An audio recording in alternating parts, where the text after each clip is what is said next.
akong brasa nagmusking. Karon ako limpyuhan kay ako na pud gamiton. Kay ako yung mag-brush ng mga puti.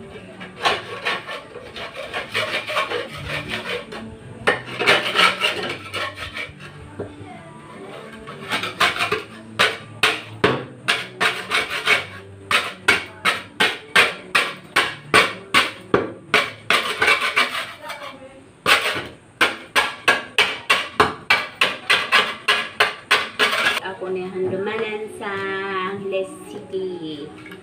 Mao karon na ako na hiniluhan para magamit ko.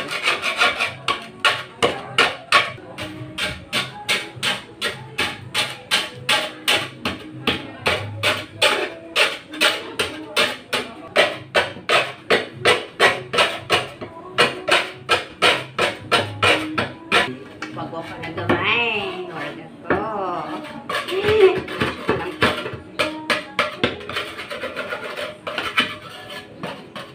Simento laman niya. Igamit laman niya pag aliba. Sunonin na naduktan niya simento.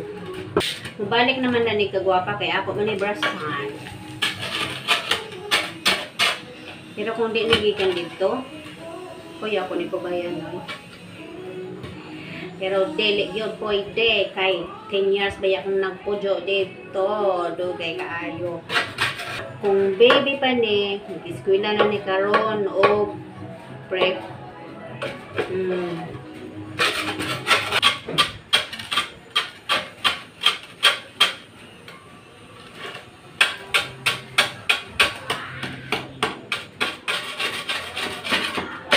Yan yung mga masisino sa isang bagay ano. Isang larabay na unta kung mapakinabangan pa naman. Bakit hindi linisin? Diba? Para magamit yun.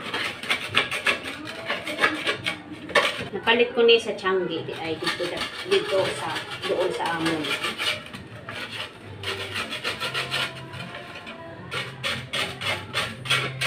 Mana style dito Changi di pareha din diri sa ang gipoyang karon waray Changi. Mga tugod tag palingkit dito palit ni ani. Kini hiraan mo doon na to sa atong lugar para maninda. O, diba? Sa mga tulad ko na walang pamasahe, tricycle, mga to og ladyo para makapalit ang ani. So, magpaabot talaga ako magtiyanggi dito sa doon sa amon kay walking distance laman. O, so, nakapalit ko ani. Yay! Natangtang. Pag-brush na lang yun ang ulam.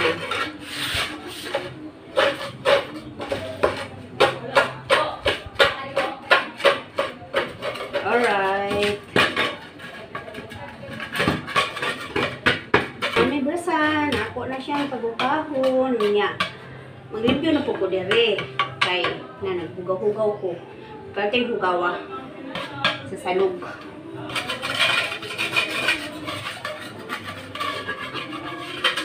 So, maura ko. Ay, kasi pa kaayo si Uwa. Dagpang pagkabaho no, si Uwa. At nabayan mo gabi eh.